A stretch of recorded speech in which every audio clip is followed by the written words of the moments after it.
हर हर महादेव। आप सभी शिव भक्तों का वीर मृत्युंजय यूट्यूब चैनल पर हार्दिक स्वागत है। भगवान शिव तीनों लोकों के अधिपति है, सृष्टि के पालक है और सबका कल्याण करने वाले है। सौंदर्य हो या सामर्थ्य, इस पूरे ब्रह्मांड में कोई भी शक्ति शिव के समान नहीं है। यही कारण है कि भगवान शिव को युद्ध के मैदान में कोई भी पराजित नहीं कर सकता। उनको देवों के देव महादेव ऐसे ही नहीं कहते, लेकिन पौराणिक कथाओं के अनुसार एक ऐसे देवता भी है, एक ऐसी शक्ति जिनका यदि भगवान शिव से सामना हो जाए तो वह न केवल शिव से अधिक शक्तिशाली सिद्ध होंगे, बल्कि उन्हें युद्ध में पराजित भी कर सकेंगे। आखिर कौन है वह शक्ति? वह कौन से देवता है जो देवों के देव महादेव को भी युद्ध में हराने की क्षमता रखते हैं? अगर आप भी इस रहस्य के बारे में जानना चाहते हैं तो वीडियो को अंत तक जरूर देखें। अगर आपको यह जानकारी पसंद आए तो चैनल को सब्सक्राइब करें और बेल आइकन भी दबा दें, ताकि ऐसी अद्भुत और ज्ञानवर्धक जानकारी आपको मिलती रहे। तो चलिए वीडियो शुरू करते हैं। आप सबने भगवान कृष्ण और बानासुर के बीच हुए भयंकर युद्ध के बारे में जरूर सुना होगा। यह एक ऐसा युद्ध था जहां दो महान शिव भक्त आमने सामने थे। बानासुर को भगवान शिव का वरदान प्राप्त था कि वह स्वयं उसकी ओर से युद्ध करेंगे। जब युद्ध भूमि में महादेव और श्री कृष्ण का सामना हुआ, तब दोनों के बीच महायुद्ध छिड़ गया। भगवान कृष्ण ने शिव पर अनेक शक्तिशाली अस्त्र चलाए, लेकिन शिव ने उन सभी को नष्ट कर दिया। अंत में जब भगवान कृष्ण ने वैष्णवास्त्र का प्रयोग किया तो कथा के अनुसार शिव जी को युद्ध में हार माननी पड़ी।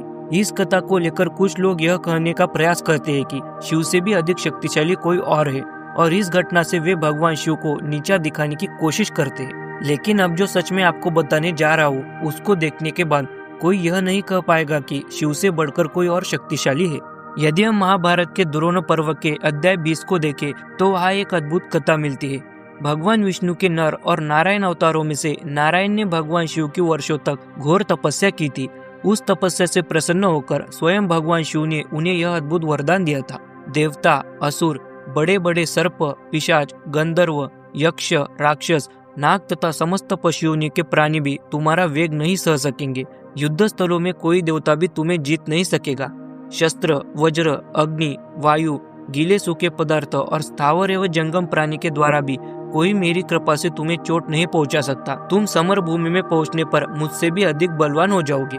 यानी भगवान शिव ने श्री हरि को पहले ही यह वरदान दे दिया था कि उन्हें युद्ध में कोई नहीं हरा सकता, और यदि स्वयं शिव भी युद्ध करने आए तो विष्णु उनसे अधिक सामर्थ्यवान हो जाएंगे। यह उल्लेख केवल एक ही जगह नहीं मिलता, इसकी पुष्टि अन्य पवित्र ग्रंथों में भी है, जैसे कि शिव महापुराण रुद्र संहिता सती खंड के अध्याय 25 और स्कंद पुराण काशी खंड पूर्व भाग के अध्याय 23।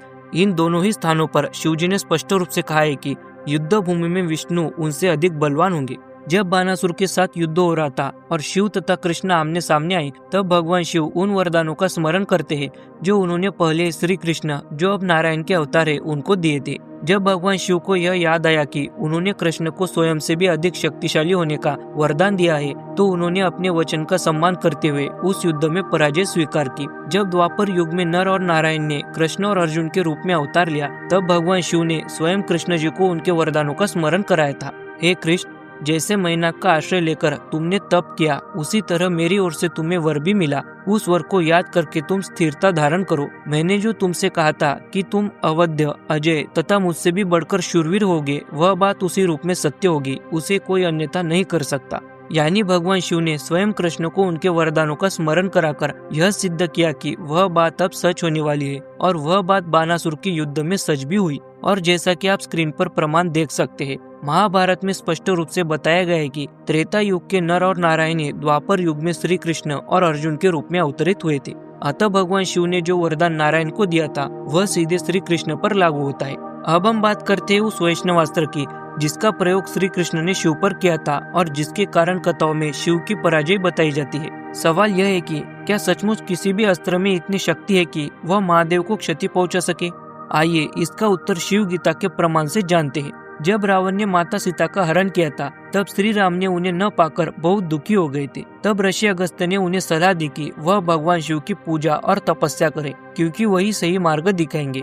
अगस्त्य ऋषि से वीर्य दीक्षा लेकर श्री राम ने रुद्राक्ष और भस्म धारण किए और भगवान शिव की घोर पूजा की। तब भगवान शिव उन्हें दर्शन देने आए तो वहाँ एक महातेज पुंज प्रकट हुआ। श्री राम ने अपना धनुष उठाकर उस तेज पुंज पर अपने सभी दिव्यास्त्रों से प्रहार किया। अग्नियास्त्र, वरुणास्त्र, सोमास्त्र, मोहनास्त्र, सूर्यास्त्र, पर्वतास्त्र, सुदर्शनास्त्र, महाचक्र, कालचक्र, वैष्णवास्त्र, रुद्रास्त्र, पाशुपतास्त्र, ब्रह्मास्त्र, कुबेरास्त्र, वज्रास्त्र, वायव्यास्त्र और परशुरामास्त्र। शिव गीता के अनुसार यह सभी अस्त्र भगवान शिव के शरीर में ऐसे समा गए जैसे महासागर में एक पत्थर डूब जाता है।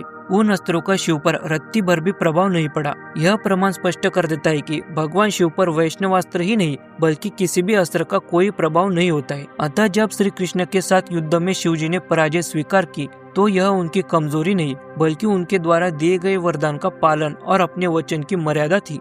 यदि कहीं भी ऐसा लिखा हो कि भगवान विष्णु ने या उनके किसी अवतार ने भगवान शिव को युद्ध में पराजित किया तो इसका सीधा और एकमात्र अर्थ यही है कि यह स्वयं शिव द्वारा दिए गए वरदान का प्रभाव था। यह महादेव की अपनी लीला थी, अपने भक्त के वचन का मान रखना था और कुछ नहीं। इतने शास्त्रीय प्रमाण देने के बाद भी यदि कुछ लोग इस बात को मानने से इनकार करते हैं तो अब हम एक ऐसा प्रमाण देखने वाले हैं जिसे कोई भी अस्वीकार नहीं कर सकता, क्योंकि जो वेद वाक्य को अस्वीकार करता है उसे वेद विरोधी माना जाता है। स्वयं ऋग्वेद भगवान शिव की शक्ति का गान करते हुए कहता है, हे रुद्र, आपसे अधिक शक्तिशाली कोई नहीं है। अर्थात यह स्पष्ट करता है कि भगवान शिव ही सर्वशक्तिशाली है। उनके समान सामर्थ्य इस ब्रह्मांड में किसी और में नहीं है। ऋग्वेद का एक और प्रमाण देखिए जो शिव के सामर्थ्य और सौंदर्य दोनों को स्थापित करता है। हे रुद्र, तुम सुंदरता में सबसे अधिक सुंदर हो, हे बलवानों में सबसे बलवान। इसका अर्थ स्पष्ट है, जितने भी बलवान और शक्तिशाली देवता है उन सभी में से महाबलवान और महाशक्तिशाली केवल शिव ही है। जैसे कि अन्य देवता देव है और शिव महादेव है, वैसे ही वे महाशक्तिशाली है। यहाँ तक कि सौंदर्य के विषय में भी यही बात बताई गई है कि सबसे अधिक सुंदर भगवान शिव ही है और यह स्वयं वेद का वचन है। अब हम उस अंतिम प्रमाण की ओर बढ़ते हैं जो इस पूरे वीडियो का सार है। यह प्रमाण यजुर्वेद से लिया गया है। यजुर्वेद में भगवान शिव की महिमा बताते हुए कहा गया है कि उसको नमस्कार है जो न केवल अपने शत्रुओं के आक्रमण के आघात को सहन कर सकता है बल्कि उन पर विजय भी पा सकता है। वह जो अपने शत्रुओं को सहज ही भेद सकता है, जो सब ओर से युद्ध करने में समर्थ है, उसको नमस्कार है।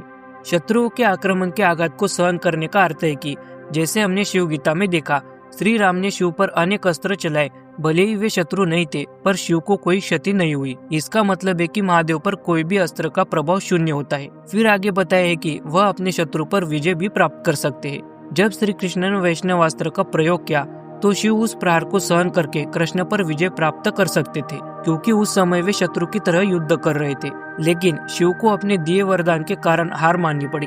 यजुर्वेद स्पष्ट करता है कि शिव हर प्रकार से युद्ध करने में सर्वसमर्थ है। इतना ही नहीं, युद्ध कला हो, नृत्य हो या संगीत, सभी कलाएं भगवान शिव से ही जन्मी है। अतः निष्कर्ष यह है कि भगवान शिव किसी भी अस्त्र या देवता से नहीं हारे थे या कभी हारेंगे। उन्होंने केवल अपने ही दिए गए वचन की रक्षा की थी। भगवान शिव कितने शक्तिशाली है इसका अनुमान लगाना भी कठिन है, क्योंकि उनके अंश और भक्तों के पराक्रम की गाथा ही उनकी असीम शक्ति को प्रमाणित करती है। स्वयं भगवान शिव से उत्पन्न बाबा काल भैरव ने सृष्टि के रचयिता ब्रह्मा जी का सिर काट दिया था।